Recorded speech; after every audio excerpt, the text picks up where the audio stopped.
This episode of Beyond Your Why is brought to you by our Why app. Head over to whyinstitute.com to take the Why app so you can discover your why today. Knowing your why is the essential first step in having the clarity to move forward faster and have a bigger impact.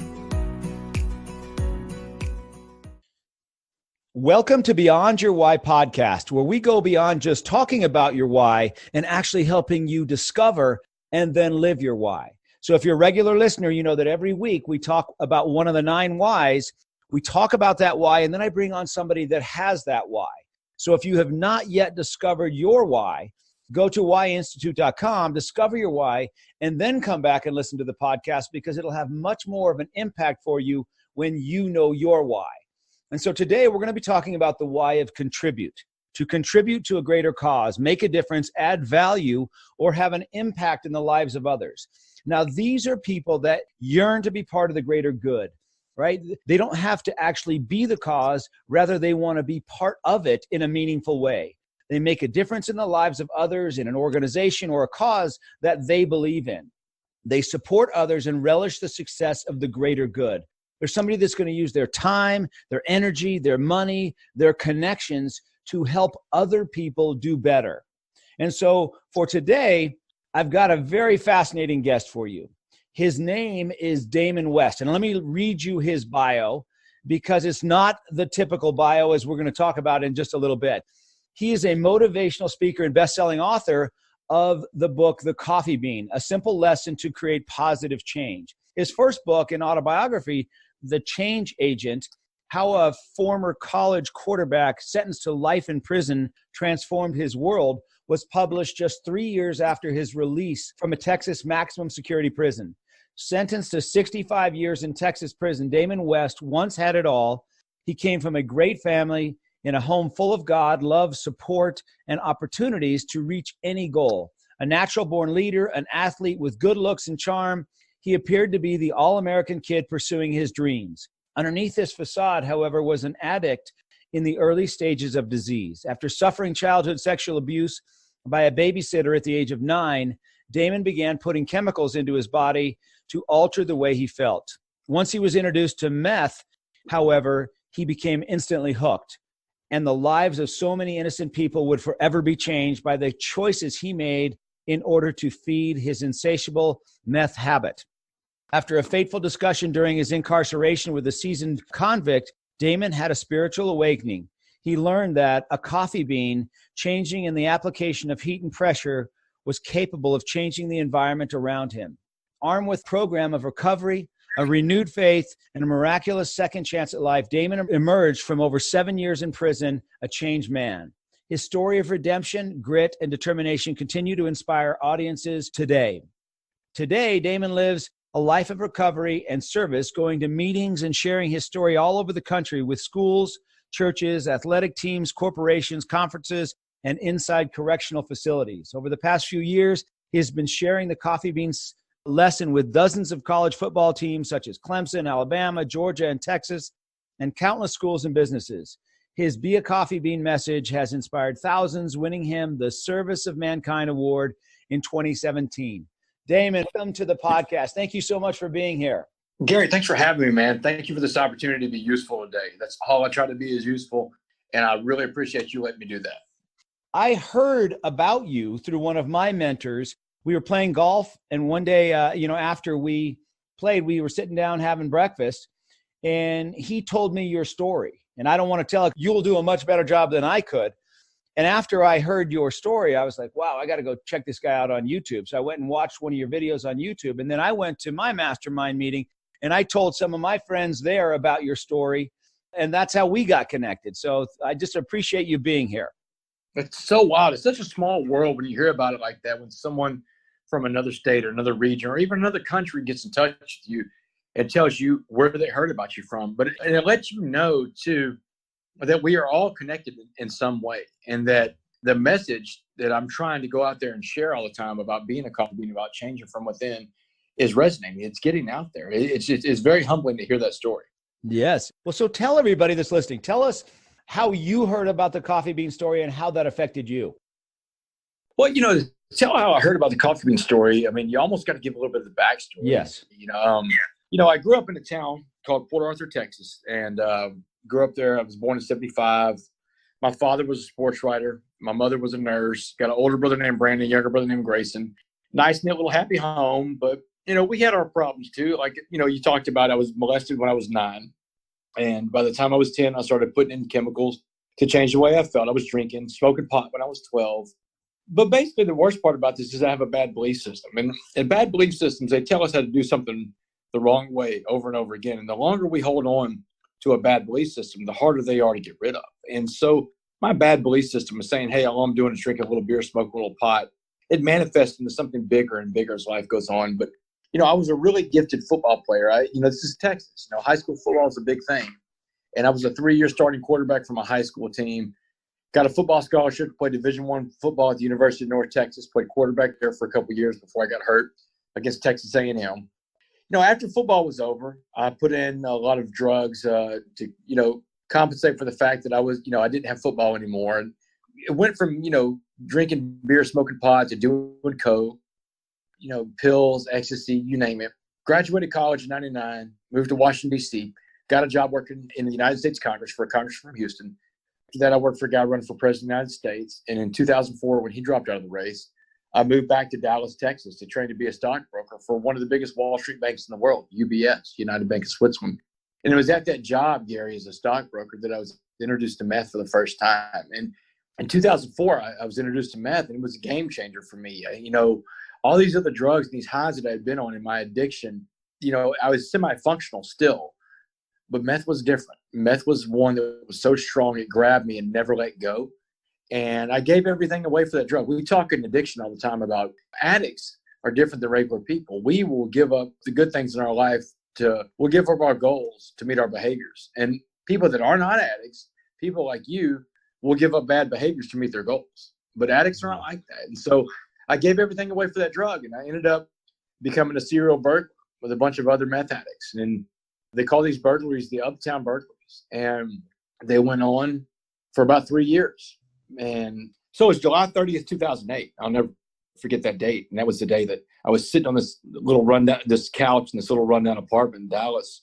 And I had my meth dealer sitting next to me, this guy named Tex. And I'm smoking meth with Tex. And I'm telling Tex that, hey, Tex, I think the end is near. I think the cops are going to come get me. And about that time, a flashbang grenade came through the window. And it blew up in my face. And there was a bright white light and a loud noise. And it blew me back on the couch. And when I came to, when I could see and hear again, this cop in full SWAT riot gear, man, he had his boot on my chest and the barrel of a machine gun and was digging in my eye socket. And he was screaming, don't move, don't move. And another cop was screaming, we got him. We got the uptown burglar. And, for all the good I like to do in life and what I talk about putting back in the stream of life and being a giver. And, back then, and that's what addiction's all about. Addiction is a very selfish thing. And I tell people all the time that addicts aren't bad people. We're sick people. We're sick people that do bad things in pursuit of our addiction. But July 30th, 2008 was the day the uptown burglaries came to an end. And they threw me in Dallas County Jail. And I spent what was going to become the first days of a long incarceration process. They threw me in there with an organized crime charge that carried a potential life sentence. And at the end of 10 months, waiting to go to trial, I finally got my day in court. Actually, I got 6 days in court. And 6 days is a long criminal trial in Texas. And at the end of 6 days, a jury of my peers deliberated for 10 minutes on my sentence. And 10 minutes is not a long time to deliberate on a sentence, Gary, not after 6 days of testimony. And it's usually bad news for the defendant if it's that quick. And it was bad news for me, too.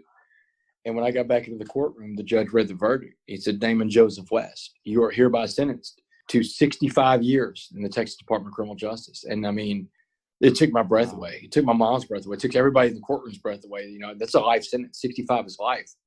And, right after that sentencing, that I was put into this separate room, and my parents got to visit with me one last time before I went to prison. And my mom made me promise to her that I would not join one of these white prison gangs, these Aryan Brotherhood type gangs, while I was in prison. That I was raised to not see race. I'm not going to start now. And that I wouldn't get any tattoos on me. I wouldn't look like the institution. And she said, you come back as the man we raised, or don't come back at all. And it was after that it was on my journey through Dallas County Jail, waiting to go to prison, that I met with this guy. And I call him Mr. Jackson because I don't know his real name. He was a guy that had converted to Islam. So he went by the Muslim name of Muhammad. But his name is Mr. Jackson for the story. And Mr. Jackson was a seasoned convict. He's in his 60s, African-American guy, been to prison 4 or 5 times, but a real positive guy, Gary. He saw that I was struggling with the whole idea of going to prison. And that's when he told me, he said, I want you to imagine prison as a pot of boiling water. He said, anything we put in that pot of boiling water is going to be changed by the heat, the pressure inside that pot. He said, I want to put 3 things in that pot of boiling water and watch how they change: a carrot, an egg, and a coffee bean. And so he walked through it with me. He said, the carrot, when it goes into a pot of boiling water, turns soft. A carrot gets beat down by life. Their carrots are sad. He said, an egg turns hard inside, that soft liquid core. His heart becomes hardened.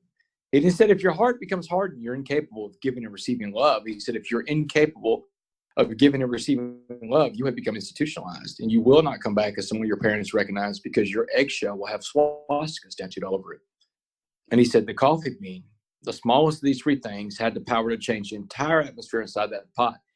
He said, everybody in life puts that energy, negative or positive. He said, whatever kind of energy you put out, you attract back. He said, so if you're going to survive prison and come back as someone your parents recognize, you will have to be like that coffee bean. You have to change the atmosphere around you. And, so the last thing Mr. Jackson told me before I got on the prison bus in August of 2009 to transfer to the Texas Department of Criminal Justice, he said the last thing he told me was go out there and go be a coffee bean. And so that's where I heard the coffee bean for the first time, which is, Gary, it's kind of wild to think about that. The coffee bean message was given from one inmate to another inmate in an effort to help. But, I asked Mr. Jackson when he told me, I said, what do you find more of in prison? And he fired back at me real quick. He said, eggs. He said, the egg is a natural evolution of a human being inside of a maximum security penitentiary. He said, we are not made to withstand what you're about to go through. He said, you'll probably become an egg too. So I wonder what he would think if I could find him today and tell him how far his story has gone. Jon Gordon, best-selling author and motivational speaker, Jon Gordon. I'm in my office last month in August. I get a phone call, and it's John on the other end of the line. And he says, hey, Damon, it's Jon Gordon. And I'm thinking first, Gary, I'm like, John, how do you even know who I am? How do you have my number? He said, Damon, Dabo Swinney can't quit talking about you and that coffee bean story.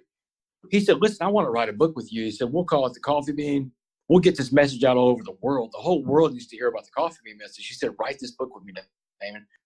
And I thought he was crazy at first. And I told him, I even said, John, you don't have to do this book with me. Go do it yourself. And he said, no. He said, God told me to do it this way. Let's do it. And so we did. The Coffee Bean came out in July. And I tell you, Gary, every week we get another email from the publisher saying the rights to the Coffee Bean have been sold in China, or the rights to the Coffee Bean have been sold in Saudi Arabia. So the book is now in Arabic. It's in Chinese. The rights have been sold in France. It's in French. It's in Vietnam. Wow. And it's in Korea. Yeah, the book, literally the Coffee Bean message is going all over the world. So it's wild, Gary. Yeah, it's really neat to be a part of. Could you ever have imagined that when you were sitting in prison what did you think when you were sitting in prison, what it was going to be like if and when you get out? When I was sitting in prison, my thoughts of, because I knew I was getting out because I got sent to a 6-month facility in the end. When I made parole, I had to go through a 6-month drug treatment center. It's an in-prison therapeutic community. And the thoughts that I had about what life was going to be like on the outside were not what life really was on the outside. I was so nervous, so scared about would people accept me? What would life be like with this felony? I've got a life sentence in prison. I'm on parole the rest of my life. But it wasn't like that, Gary. Fears, for the most part, aren't real. We give fears their life, their presence. We make them bigger than what they are. It's like I tell people all the time, like the boogeyman or the monster that was under your bed or in the closet. You never found that monster because it wasn't real. It was all imaginary. It was all in your head. And my fears of when I was coming out of prison weren't real either. I ran into a woman in prison that was a volunteer chaplain, Ms. D. Doucette. She was in her 80s. And, I talked to her one day. I was struggling in prison. And she gave me some sage advice, Gary. She said, if you're going to pray, don't worry. And if you're going to worry, don't pray. You can't have it both ways. Wow. And so I have to remind myself of that all the time, still to this day, that, there's things that I might fear or things I may worry about, but they're really not things that I control. And that's one of the things I've learned in recovery is there's really 4 things that I control in life. And those 4 things are what I think, what I say, what I feel, and what I do. And if it's not one of those four things, I really don't control it. So I really have to let, the God of my understanding deal with that. And that's been one of the most beautiful things about a program of recovery is the understanding of what I do and do not control. So what impacted that? I mean, did you think while you were in prison about the coffee bean? I mean, was that a conscious thing, or how did that play out for you while you were there? Oh yeah, no, I would go around telling people about the coffee bean. And in fact, one of my first cellmates in prison, once I got out, I caught up with him again. He's still in prison, and one of the first things he asked me, he said, "Are you still running around telling everybody that coffee bean story?" I was like, "Yeah, as a matter of fact, I am. Let me tell you where I'm telling it now." And I'm telling him all the places I've been. He's like, "Wow, I just can't believe that the story." Because he saw me right when I got to prison, and one of the first things I'm telling him about is that coffee bean. And that story, I told it when I was in prison, but I think it has such a bigger impact now in my old prison, because those guys that were locked up with me see me coming back into prison. And they all said the same thing. "Man, you told us you would come back, Damon. You told us you would come back, and you did." I always ask them, "Do y'all remember if I was smiling or not when I was in prison?" They're like, "Yes, you were always smiling. You always had a smile on your face."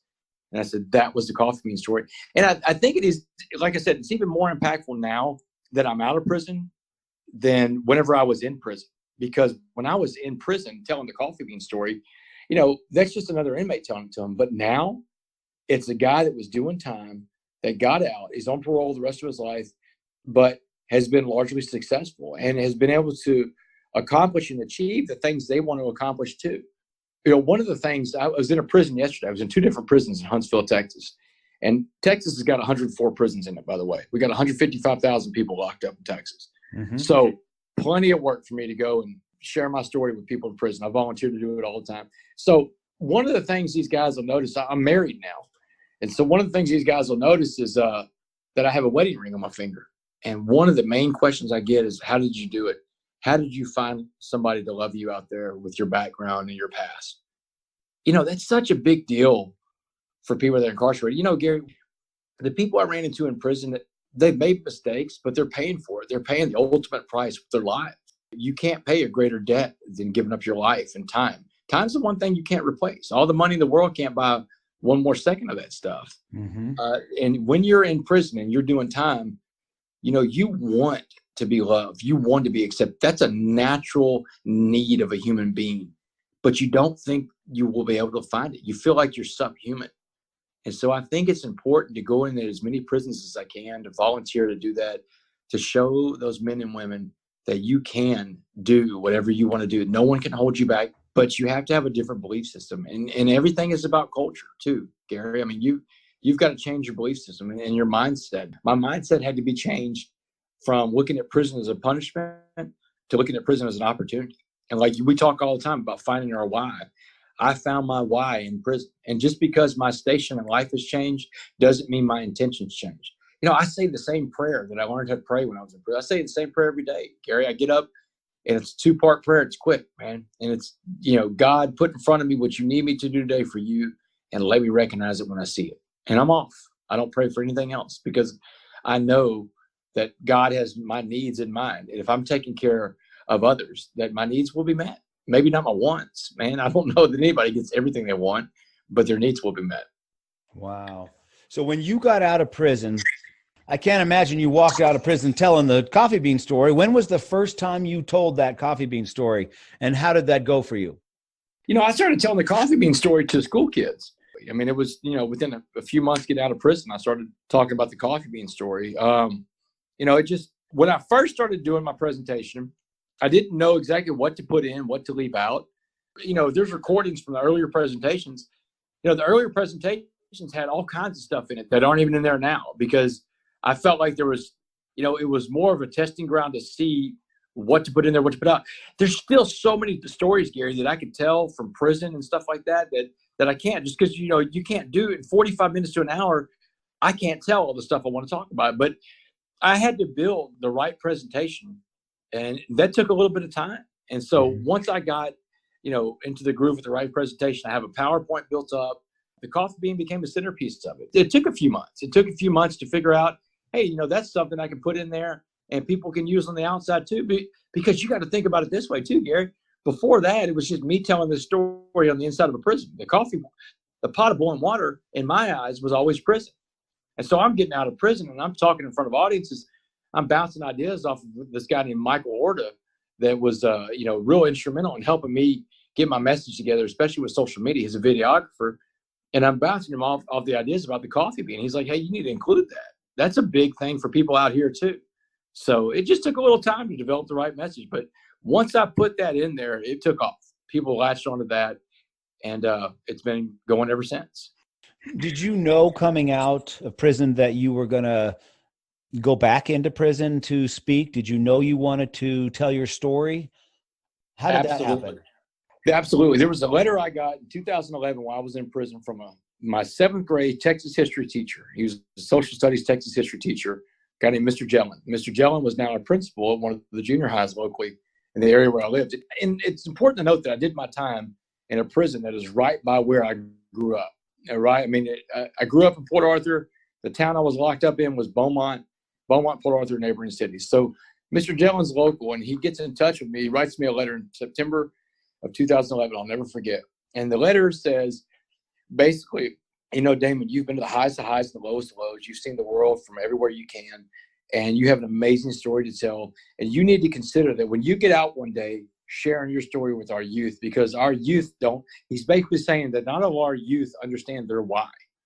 He said, and I think you can help them find that. And I think you can help save lives with your story. And that's when the seed was planted. That's when I got my why, but the hows and all that other stuff were gonna come, but I got my why, the why of my life. Why did all this happen? Why am I going through this? And why am I going to wake up every single day and work on myself spiritually, mentally, and physically until I get out of this place, and then continue to do that on the way out? That was what planted the seed. And what's crazy about it too, Gary, is when that seed gets planted, I mean, we're talking about a little seedling that barely grows, but now it's grown into a forest of trees, so to speak. It has grown and spread, but it's all from that one letter from that one teacher, that meant so much in my life when I was growing up as a kid, that reached out to me and said, hey, why don't you think about doing this one day? And that was it. And what kind of response are you getting from kids and what in college? I know you spoke at Clemson and Alabama and Texas and all these big schools. What kind of response are you getting from these students? Oh man, I mean, from grade school on, I mean, I'm getting a response. I mean, just parents, especially parents, will get in touch with me on Facebook, because you can message anybody on Facebook and they'll, hey, Damon, thanks a lot for the conversation, you started today in our home that we didn't even know we needed to be having about drugs and bad choices. Depending on the age group, it's a different presentation everywhere you go. Obviously, elementary school kids don't get the same presentation junior high, high school, or college will get. They're all going to get something different, or a corporation is going to get something different. But the message is still the same, at its core, is you have the power to change your environment. Now, the stories that go around it are a little bit different. The higher I get in levels of understanding, the older the kids are, the more stories I tell that are, to drive the point home. But when these kids get in touch with me, I'll get letters from kids all the time. I get letters from students. There was in August, Jalen Hurts, the quarterback at Oklahoma, he was front row center seat whenever I speak to Oklahoma. And he was also there 2 years ago when I spoke to Alabama. And so I recognized Jalen in the room, would talk to him a little bit, and gave my presentation. 2 days later, they're announcing him as the quarterback at University of Oklahoma at a press conference. And he tells all the people in the press conference that he wants to be a coffee bean. Wow. And I've got sports writers all over the country looking me up saying, hey, what's the story in this coffee bean thing? We heard you're the one that started. But I get kids all over the place talking about wanting to be coffee beans. And they go around, and parents have even sent me these videos of these kids saying that they want to be a coffee bean too. There was a principal in Southern California that sent me a message on Twitter. He said he has a kid, a fourth grader in his school, and this fourth grader is going through a tough time. His parents are going through a divorce. Life is tough for him. Came into school one Monday morning in tears, had a rough weekend dealing with his parents.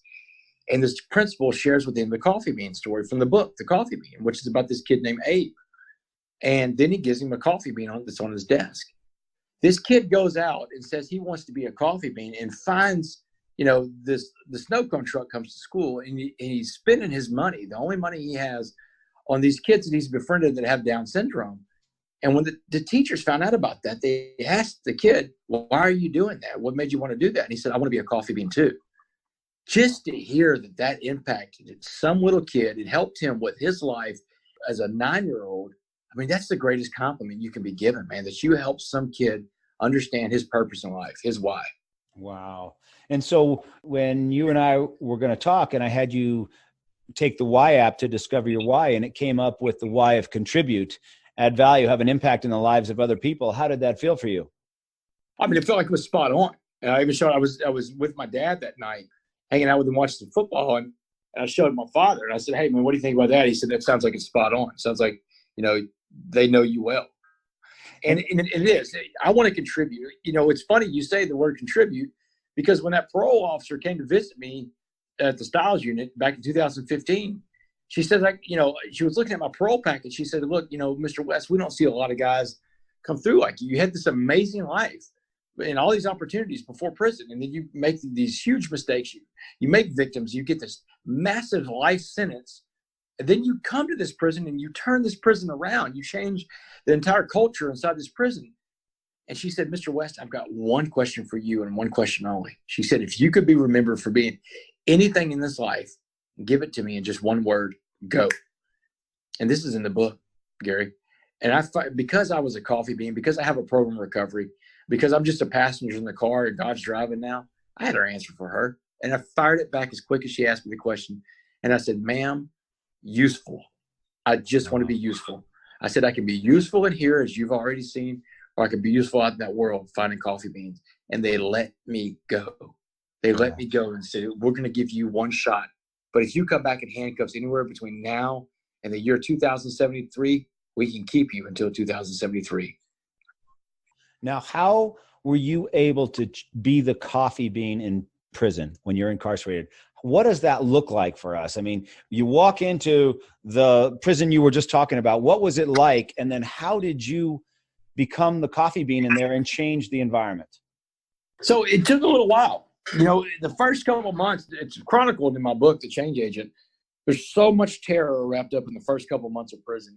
I've got to fight for my existence. I've got to fight for the right to even exist. It's with the white gangs first, because everything's about race in there. I got to fight the white gangs. And after I get through with them, then the black gangs are coming, because the white gangs have sent the black gangs after me. And then I'm out on the basketball court trying to earn some respect out there. And then there's one final fight that happens. And this is all in the book. One final fight that happens when I'm told this guy's going to come rape me in the shower. And so I take a fan motor in there in a bag, and that's my weapon, to sling it like a ball and chain flail. And so after the fighting was over, after everybody backed off and gave me my right to exist, because they saw that I spoke the one language everybody speaks in a maximum security prison, and that's violence. Violence is the only thing, the one language everybody's fluent in. Either you speak violence or someone speaks violence to you, but you become fluent in violence. And that's why I figured out, Jackson said, most people become coffee beans, because the violence and hatred and negativity in there is so off the charts high. And at the end of 2 months, when I was done with my fighting, I had a serious problem, Gary. I had become the egg. I had become the egg, and I did not want to be the egg. I did not want to become institutionalized, but it was happening to me and I could feel it. So I did what Mr. Jackson told me to do. He said, man, if you want to find all those coffee beans, he said, get down to the chapel. He said, it's where a lot of coffee beans hang out. And I got down there and I found the answers to my questions. I found other people that were coffee beans out there. I found other positive inmates, and I learned what it was like to become a coffee. I figured out there were about 5 different necessary things to do to become a coffee bean. And the first one is what Mr. Jackson told me. He said, if you walk around with a frown in that place and you want to look hard, you want to look like you're tough. He said, the problem with that is you attract the same kind of energy you're putting out. You're going to attract guys that are hard. He said, you're going to get a lot of wrecks. He said, but if you walk around with a smile on your face and you let those guys know they're not getting you, no matter what they do, they're not getting to you. He said, you'll change prison from the inside out. So the first rule about being a coffee bean is having positive body language. Positive body language can change the entire energy in a room, just like negative body language can too. Your energy affects everybody around you, negative or positive. And what I learned about rooms that people are in is that if there's more positive people in a room, the negative people will do one of two things. They will either get with the program and become positive, because like I said before, people have a need to want to belong and be loved. So they'll want to get with the group and be positive, or the truly negative people will get out of that room because they don't like to be around positive people. And any one of those is fine when you're trying to find a room full of positivity in places negative like that. So I walked around with a smile on my face over that place, Gary, and energy level around me was always positive. And even especially, not even, but especially on the days that I didn't feel like it, I put on that smile, man, and went out there. And it was amazing, the results of that, man. And, at first, people want to knock the smile off your face, and eventually they give up and want to get, want to figure out, how are you so happy? What are you doing that makes you so happy? I want to smile too. And the second rule about being a coffee bean that I figured out in there is you have to get up every day and work out in those 3 areas. And I talked about them a while ago. Spiritually, mentally, and physically, you have to get in shape. You have to stay in shape every day. This is a daily deal. This isn't like a once a week routine. Every day you got to get up. What does it mean to spiritually work out? Well, spiritual workouts are, at the end of each day, whatever God you believe in, you talk to your God. You say, hey, man, how was I today as a human being? Was I a good human being? Do I owe someone an apology? Did I put back into the stream of life? What did I do for others today? And the big one, do I owe someone forgiveness? That forgiveness thing, Gary, is a two-way street. A lot of people want forgiveness. Everybody wants forgiveness for the things they've done. They want to be forgiven, but they're not always ready to hand out that forgiveness 100% of the time. And that is a spiritual exercise to be able to do that. It's also a spiritual exercise to be able to go out and make amends, to make apologies when you're wrong. Just go out and say, you know what, I'm wrong, and this is what I did. Spiritual workouts are all about keeping your side of the street clean, because that's all you have to do. You don't have to clean the other guy's side of the street, but you have to keep your side of the street clean. A mental workout means, what kind of books do you read? What kind of videos do you watch? What kind of websites do you go to? What are you feeding yourself? Because we are what we eat. And speaking of that, physically working out, physically, do we put in the right foods? Do we get enough rest? Do we exercise? These are things that are important. You only get one life, one body.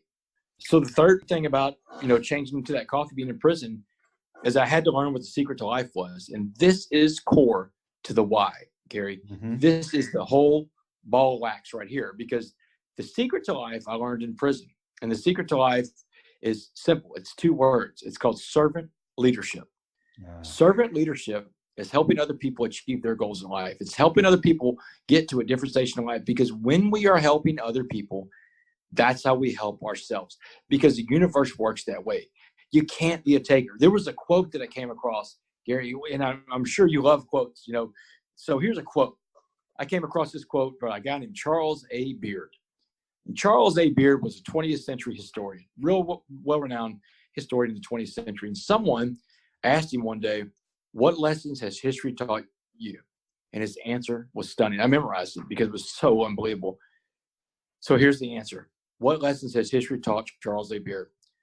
Whom the gods would destroy, they must first make mad with power. The mills of God grind slowly, yet they grind exceedingly small. The bee fertilizes the flower that it robs. When it is dark enough, you can see the stars.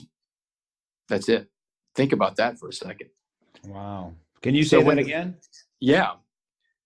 Whom the gods would destroy, they must first make mad with power. The mills of God grind slowly, yet they grind exceedingly small. The bee fertilizes the flower that it robs, and when it is dark enough, you can see the stars. I mean, it gives you chills to think about how deep that is. But that third part of that quote, the third sentence, is the one that really hit me when I read it. The bee fertilizes the flower that it robs. That means to me that you cannot be a taker in this life. You can't take. You have to put back. You have to give back everywhere you go. The world life is about you putting back into it. I mean, if this bee is going to, rob pollen from a flower, but it fertilizes at the same time, I mean, that is what life is all about. The bee fertilizes the flower that it robs. We have to fertilize the flowers of life, make them grow. So that quote had a big impact on me. But servant leadership was something I learned from a lot of men and women that came into the prison to volunteer. These people would leave their homes, their lives, their jobs, their families for 4 days to spend time inside these prisons and minister to us. And no one wanted to be around us, Gary. No one likes the incarcerated. I mean, we're the cursed, the wicked, the sinners, and only people that, and I'm going to say it from a Christian perspective, because I'm Christian, but I know there's other faiths that are all about charity and giving and helping others. But the book that my book, the Bible, Matthew 25:36 talks about when I was in prison, you visited me. I don't ever quote scripture, but that's the one scripture I'll quote, because that means so much to me. Because what the people that truly live out that gospel were the ones that I met in prison that brought in hope, and they were smugglers of hope. Today, I get to be a smuggler of hope. I was in prison yesterday, and I told those guys, all those inmates, I said, when they patted me down and ran me through the metal detector, I smuggled something in that they didn't catch, and everybody was holding their breath for what I was going to say. And I said, hope. I said, I'm here today to bring y'all hope, man. And everybody was relieved, because that's the one thing that's in the shortest supply in that prison, man. So servant leadership was the big thing. And the fourth thing about being a coffee bean is, like I said, knowing what you do and do not control. You know, the four things you control are what you think, what you say, what you feel, and what you do. And if it's not one of those four things, you really don't control it. And it was when I learned that lesson that I could focus my energies, focus that positivity, that desire to be useful, that desire to give back. I could focus that into those four things. And really, I eliminated a lot of thought that was wasted on things I don't control, things that I fear. You know, I don't control those things that I fear. It's like somebody told me one time, and I've used this in presentations outside of prison, make a list of the three things you love the most in the world. And then on the other side, a list of the three things you fear the most in the world. And ask yourself, is it all those things, do you control any of it with what you think, say, feel, and do? And you can rip the list up, because I promise you, the things you fear are beyond your control. The things you love, that's God's realm, man. They can be taken away from you in a heartbeat. You know, you control what you think, say, feel, and do. And once I learned that, my life took off in the fast lane, and things started changing around there. The inmates took notice, the guards took notice, and the parole board took notice. And they eventually let me go after 7 years and 3 months on that life sentence. And that's when I learned what the fifth rule about being a coffee bean was, when I was out of prison and doors started opening for me. And I met a guy named Dabo Sweeney at an award show in Houston. And that's when I learned that the fifth rule about being a coffee bean is your past doesn't define you. Your past doesn't define you, man. Your past is your lesson. You learn from your past. Your past wins don't matter. Your past losses don't matter. Your past is your past. Your past is your lesson. You learn from it. The present today is a gift, and the future is your motivation. And you've got to be motivated by the right things, Gary. You can't live a successful life. And I'm not talking about successful financially. I'm talking about successful as a human and be motivated by the wrong things. Your motivation have to be pure. You know, I read a lot in prison, Gary. I've read probably a book every other day in an effort to feed myself the right stuff mentally, right? And so I read all I could about the history of world religions. I was fascinated with it. And I found out there's 5 major religions in the history of the world. There's Hinduism, there's Buddhism, there's Christianity, there's Judaism, there's Islam, you know, 5 major religions. And at the core, I mean, and 95% of the world believes in one of those 5 religions, right? And at the core of all 5 of those religions are the same 4 spiritual principles. And they come up all the time. And I mean, I've read every book. I've read the Quran. I've read the Bhagavad Gita. I've read the Torah. I've read the Bible. And these 4 spiritual principles are in there. And those 4 spiritual principles are in the big book, Alcoholics Anonymous, too. They call it the 4 absolutes. And that's unselfish, honest, pure, and loving. And they're worth repeating. I'm going to repeat them again, Gary, because they're so important in life. The 4 absolutes in life are unselfish, honest, pure, and loving. What they become is a matrix for all your decisions in life, because you ask yourself, is what I'm about to do, is this unselfish? Is it honest? Is it pure? Is it loving? And if it's not, then I know where it resides. The decisions that are outside of those 4 absolutes or on the other side of the spectrum, man, where words like selfish, self-seeking, self-want, self-desire, and self-delusion define everything we do. I'm amazed at how much you've read and how much you've been able to take that and assimilate it and put it into something that's useful for the rest of us. I mean, you've taken your challenges and made it into awesome lessons for us. Now, that's just powerful. And that's what life is about. Like, you know, the stuff I talk about, I didn't invent any of this stuff. Even the coffee bean thing is, you know, a guy gives it to me in county jail. Where he heard it from, who knows? And it's probably been around for hundreds of years, ever since carrots, eggs, and coffee beans have been being put in hot water, you know? Yeah. But that's what we do. That's what life is about. You find ways to get messages out there and reconfirm for people, give positive affirmations wherever you go, and make it digestible for people to understand. None of this stuff is mine. It's not unique to me. And my story, Gary, I mean, the stuff I overcame and how I did it, I didn't do that. To me, that's a God thing. To me, and and I never go around trying to convert people to a religion or trying to push a religious agenda. In fact, I tell people all the time that there's a real big difference in life between religion and spirituality. I'm a very spiritual person. And I think that God, my higher power, has used me in a way to show the strength of what he can do and show that, give hope where there's no hope and shine light in the darkness, like the last part of that quote, when it's dark enough you can see the stars. How much darker does life get than being locked in a maximum security penitentiary with a life sentence? It's as dark as it gets, but it's always darkest right before dawn. That's what we have to understand, that no matter how bad things get, there's light coming, but you've got to change that. Those are choices. You've got to change your mindset, and you've got to not allow the outside pressures to change you. Wow. Now, how were you able, so if you got 65 years, how were you able to get out in 7?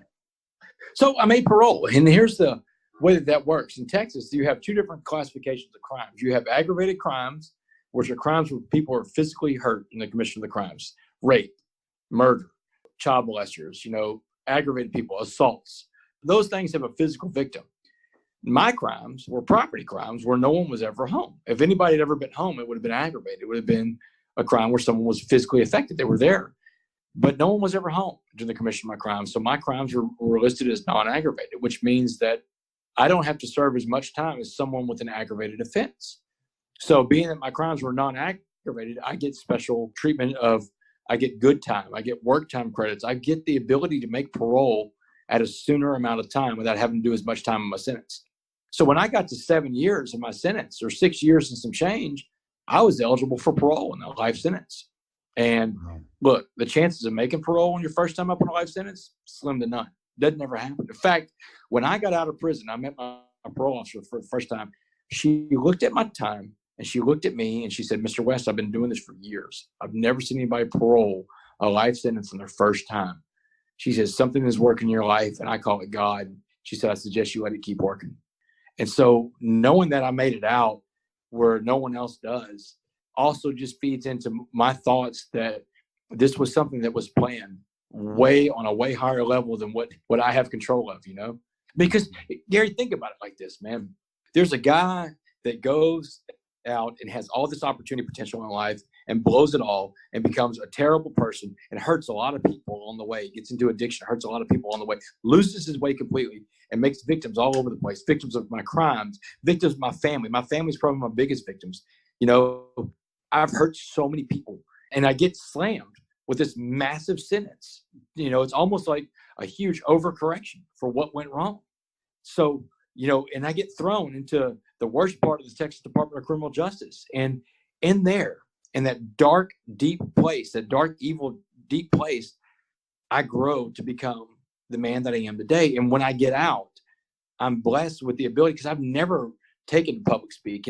I've never tried speaking in front of people. I've never written a book before, but I sit down and start writing a book, and I get out, start speaking to people. I'm blessed with the ability to articulate what I saw, what I experienced, and the lessons I learned through the written word and the verbal word. That's a God thing to me, Gary.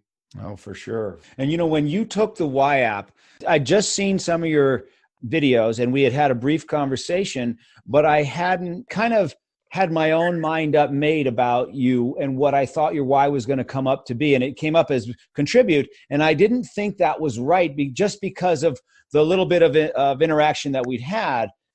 And then when we talk now, it becomes blatantly obvious that it is. But here's my question for you. Drugs took your why and destroyed it or masked it, or how would you describe that? Because when you were doing drugs and hurting people, that was definitely not contributing to other people's success, unless maybe it was the other people that were in the crack house with you. But how did can drugs just destroy your why? Is that what happened? Drugs absolutely destroy your why. That's a great question, Gary, because what happens is your why changes. When you're an addict, you're into substance abuse, your why is out the window because your why becomes the drug. Addicts have, what we do as addicts, I'm going to try to explain addiction to you a real quick way. Addicts, we think differently than other people. The problem with addiction with addicts is we have a thought, and let's say that thought is to drink or do drugs. And then we obsess over that thought. So we think, then we obsess. And we obsess long enough that we're going to put in physically if we don't do something with that thought, that obsession. And so, and addicts, and like I told you before, they're not bad people. They're sick people that do bad things. True people that are truly addicts, because it's a disease, Gary, and we can't stop. We can't. Once we start, we can't stop. They say in addiction all the time, it's not the 10th drink that gets you, it's the first one. We can't stop. So my why, it's always been instilled to me to be a good person. I had a great upbringing. I mean, as good as you can have, but I've always been into substance abuse since age 10. I was very selfish. And it took that humbling, that massive humbling. It was a combination. It's a two punch of that massive humbling of that life sentence in prison that knocked me off my feet. I mean, that was why I call that first chapter rock bottom. And then it took me getting to recovery to find the tools in life to find out my why again. Because in recovery, what we do is we surrender. The first 3 steps of the 12 steps is it's basically you're coming to your higher power and you're surrendering. And the next steps, you start mapping out your shortcomings in life. You start putting out your resentments that you have and what you feel about things and your fears. You put all those down on paper. And then you come over to the 8th and the 9th step. And the 8th step is you make a list of all the people you've harmed. These are really humbling steps right here, Gary. You make a list of all the people you harmed. And in the 9th step, you go out, you start making amends to those people, except when to do so would cause people harm or you harm. For example, in my 9th step, you would think, well, God, it's going to take forever with all the victims of your crime. But I can't contact the victims of my crime. I can't reach out to them. I can't apologize to them. I can't apologize to them on a podcast. I can't apologize to them on an interview or in person or anything. That's another felony conviction. So instead of apologizing to my victims, I do what's called a living amends. And a living amends means you go out and you do good works for people. You do service work. And the way I figure it, Gary, is I'll be doing service work the rest of my life to be able to put back into the stream of life and fix the things that I've done wrong. But the beautiful thing about that is when we are doing service work, when we are out doing God's will, we're staying sober. And that's the secret to my life. The secret to my life today is that I'm in a program of recovery that requires me to work my program of recovery to keep my side of the street clean. If I owe apologies, I give them wherever I can. Part of my program of recovery is to go out and do service work, Gary. So, I spend all my time that I can helping other people. Most of the stuff I do, I get paid to go out to some of these schools and corporations and stuff like that. And sure, I get paid some royalties in the books and some merchandise and stuff. But 99% of the stuff I do is free, man. I'm talking to kids all over the place. There's tons of stuff I do that no one ever hears about because they're not supposed to hear about that stuff. That's between you and your higher power, Wow. So the drug addiction can overcome your why. When you get rid of the addiction, your why comes back. Well, when you get rid of your addiction, your why can come back. But I would say 100% of the time, your why will come back if you have a program of recovery. Gotcha. And I keep coming back. I keep using that term because I think every addict needs a program of recovery. You talk, recidivism. I went back to school and I got my master's in criminal justice, Gary. I just graduated in May. Matter of fact, May 17th, 2019, the day before. Thank you. The day before my 10-year anniversary of getting the life sentence, May 17th, 2019, I graduated from Lamar University. I gave the commencement speech at my own graduation. I've got a master's in criminal justice. The next day, May 18th, 2019, on the 10-year anniversary, I got married. And so, but with that master's in criminal justice, I have gone on to become a professor. In January, I'll be Professor West at the University of Houston downtown, teaching a class in criminal justice to college students about prison. My class is going to be on prisons. So one of the things I've learned is that recidivism is very high. Whatever figures you look at, whether they say it's 60% or as much as 85% that I've heard of in the first 3 years, people go back. But one of the main reasons, and I talk to inmates and parolees both about this, is that 80% of the people that are locked up have substance abuse issues.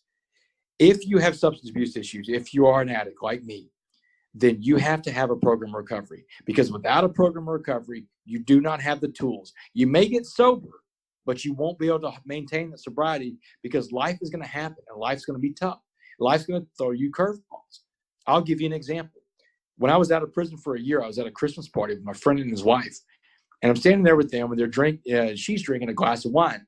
I'm close enough to her that I can smell the wine. This particular wine smells good. And look, Gary, I'm in recovery. I don't drink. I don't do drugs. And I live my life the right way. But I smell this wine and I immediately have the thought about drinking a glass of wine. immediately I catch it too. And I'm like, oh my God, what just happened? So I left the party. I went and called my sponsor from the car. And I said, hey, look, man, something bad just happened. And I told him, I said, I had a thought about drinking. And he laughed at me, Gary. He laughed at me. He said, Damon, he said, you're an addict. You're an alcoholic. You're going to have those thoughts. He said, your brain likes to repeat success, Gary. He said, it's called euphoric recall. And so your brain is only remembering the good times you had when you drank and did drugs. And without a doubt, you have some good times in there, but the greater majority of the times are terrible. They're miserable when you're an addict. But your brain only remembers the good ones. He said, so what we need to do now is another tool of recovery. You use the first tool, which is to call somebody. Because remember, I told you have to get that thought out of your head. And I'm going somewhere with this with the why thing, Gary. So walk with me on this. So my sponsor's telling me, he said, so you use your first tool. That's a great first step. He said, we have a program of recovery. Use your first tool. You call somebody. He said, so now's the next tool. Now this is the tool we use when someone actually makes the phone call. It's called playing the tape out all the way to the end. He said, Damon, I want you to imagine that you had that glass of wine. He said, tell me what happens next. And so I'm a little bit nervous about it, Gary, because I haven't really thought about drinking. And the thought of it, it just kind of makes my skin crawl. He goes, look, just walk with me on it. Do this exercise. He said, all right, you take the glass of wine at the party. What now? And I said, okay, well, I'm going to be drinking bourbon at some point because bourbon was way better than wine. Wine was something you did if that's the only thing there. But bourbon was my poison, man. I love bourbon. He said, okay, good. Drink the bourbon. What next? And I said, well, I mean, if we're doing bourbon, then we're going to have to do cocaine because cocaine and bourbon go so well together, right? And so he said, great, do the cocaine. He said, what next? And I said, well, if I'm doing cocaine and then I'm going to end up doing meth because meth was the biggest drug of them all. And it had me so hard. I said, but meth would be the where I would finally end up. He said, good, do the meth. He said, how's parole going? And I was like, ugh. He said, you can't pass your piss test if you're doing drugs. He said, so what happens if you violate your parole? I said, I go to prison. He said, all right, where are you now? I said, I'm on the prison bus chained up to another person. Again, I'm going to prison. He said, all right. He said, now that you're at that prison, you're going to serve the rest of your life sentence out. Till 2073, you're going to be there. He said, I want you to go to the chow hall. He said, tell me what the worst thing you ate was inside that prison. What was the worst meal they served? And man, without a doubt, without hesitation, I told him, pork noodle casserole. Gary, I don't even know what's in pork noodle casserole. He said, and this guy's an ex-con too. I've got a lot of ex-cons around me in my AA group. And so he says, good. He said, go to the chow hall, get you a big old bowl of that pork noodle casserole and wash it down with that glass of wine. He said, because that's where that glass of wine is going to take you. And he said, now you've played the tape out all the way to the end. You feel okay? I said, yeah. He said, you think you got the point? I said, yeah, I got it. He said, good. He said, hang up the phone and go out and have fun. Go back to the party and have fun. Be a normal person. And that was it. Wow. That's the only time I ever had the thought. But the reason I tell you that story is that you can get sober and still find your why, get your why back. But it's not a guarantee that you can hold on to that why. But if you have a program of recovery and you're willing to work that program of recovery, you get a sponsor and you work the steps. This is if you're an addict, man. If you're an addict and you're really truly an addict, you need a program of recovery. You need to get a sponsor. You need to work the steps. If you will do those things, you can not only keep your why, but you can expand on your why. And I guarantee you'll be able to keep it. My life is unbelievable. I have to pinch myself to make sure I'm not dreaming. And my sponsor told me, if you will work this program the way it's supposed to be worked, you will have to pinch yourself to make sure you're not dreaming. It's every now and then he'll call me and say, hey, have you pinched yourself today? I'm like, yeah, I had to. Wow. I've got a ton of perspective in life on what a bad day looks like, Gary. And I'm going to tell you something. Every day that I wake up and my feet don't hit the cold concrete floor of a prison cell, I'm having a pretty good day. That's awesome, man. And, it almost feels like everybody should go through a 12-step program just in life. The tools that you have now that you've learned can apply to anybody, not just an addict. Absolutely. No, you hit the nail on the head. You stole my last piece of thunder from me just now because I was going to say everybody should be taught this in the first grade. Everybody should be taught that, hey, look, you know what? You're not the giant of your dreams and, and you've got shortcomings. And if you put them out on paper and talk to somebody about them, you'll realize how ridiculous some of these things sound and you can start working on them.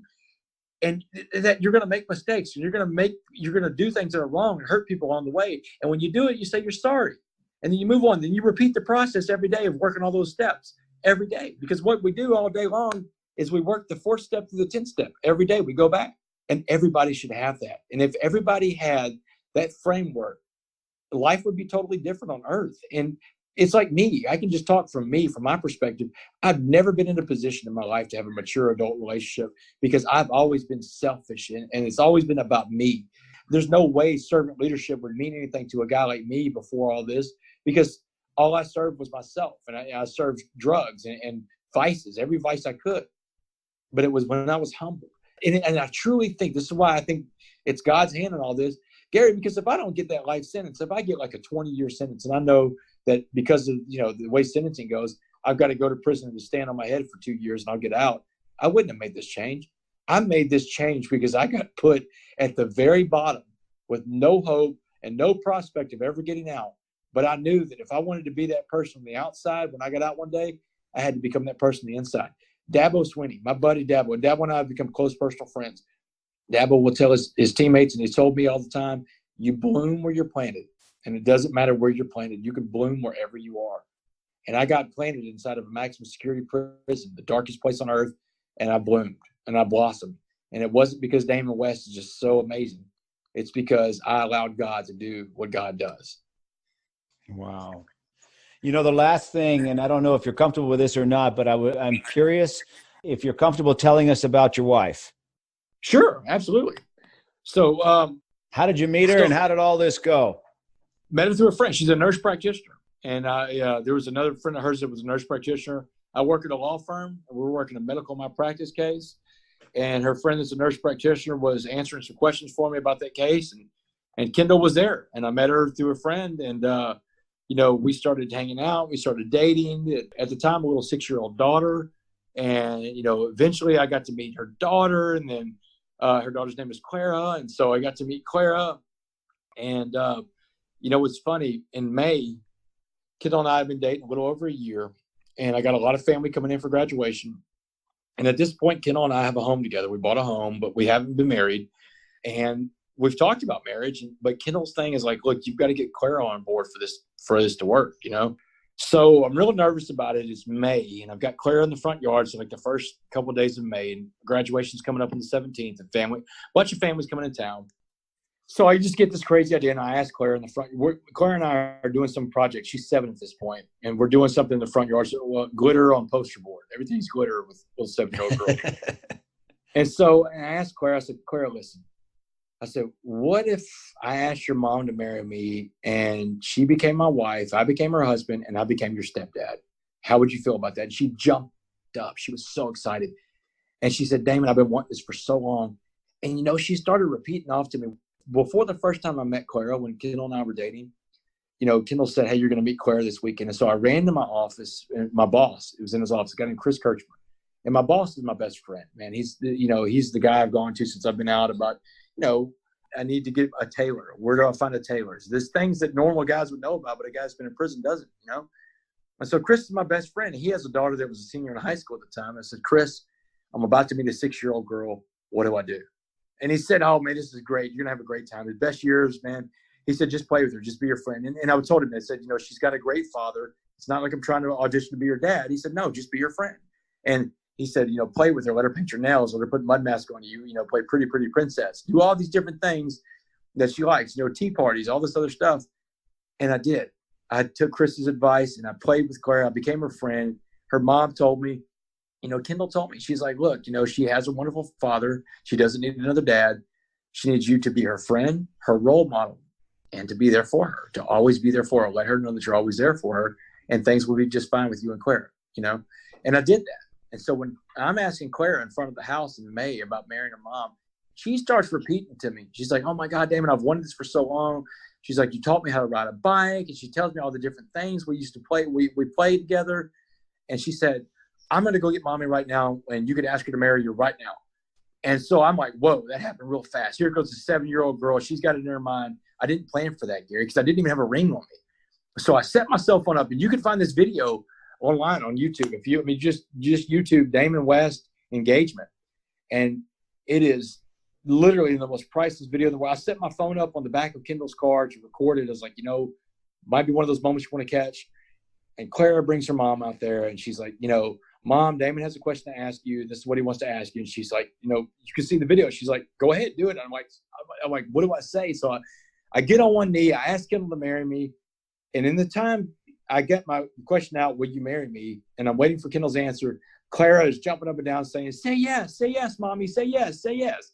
It is the most precious video in the world, man. So, I tell people all the time, Gary, that my life has so many good things happening in it. But on May 18th, 2019, 10 years ago, 10 years to the day that I got sentenced to life in prison, the best part of my life happened. I became a husband and a stepfather. And that's what life is all about. Life is all about those relationships we make along the way. And being that aware and being present for Kendall and Clara is a gift that I owe to recovery. Wow, man. I got tears in my eyes just thinking about you proposing there with their daughter, jumping in the background. I got 2 daughters, so I can just imagine what that's like. And you got to see the video, man. You got to go to the video and check it out. And there's a couple more videos with it, man, of Clara and I dancing because we dance. We dance a lot. She loves dancing. So we dance in the living room all the time. And then there's a video of me saying my vows, because I said vows to Kendall, and at the wedding I said vows to Clara too, because I did a lot of research on, stepdaughter vows and stepdad and stepdaughter. And man, you talk about tearjerkers, man. I can't even watch them. So yeah, I'm not crying. You're crying. I'm crying now. You got me crying on this darn thing. Well, man, I appreciate you being here, Damon. I know we've gone a little bit over time, and I just am so glad that you and I got to meet, and I got to hear your story, and I get to spread what you're doing to more and more people, because it's awesome, and it just needs to be told and need to be heard. And you're doing amazing work, and I'm just excited for you. Wow. Thank you for the platform, the opportunity to share that story, because here it is, man. I'm always looking for that one person, man, that one person that needs hope, that one person needs to hear of someone being an example of what not to do, to change their life around. And I truly believe that your show is going to let me reach at least one person today. And that means my life was useful, and my purpose is met today, Gary. Oh, that's awesome, man. Thanks again, Damon. And have a great, now I got to go, blow my nose thanks to you, but I'm not crying. You're crying. I know I am. That was awesome. I appreciate you, man. Thank you. All right, Gary. Thanks a lot, man. Take care. Take care. Bye-bye.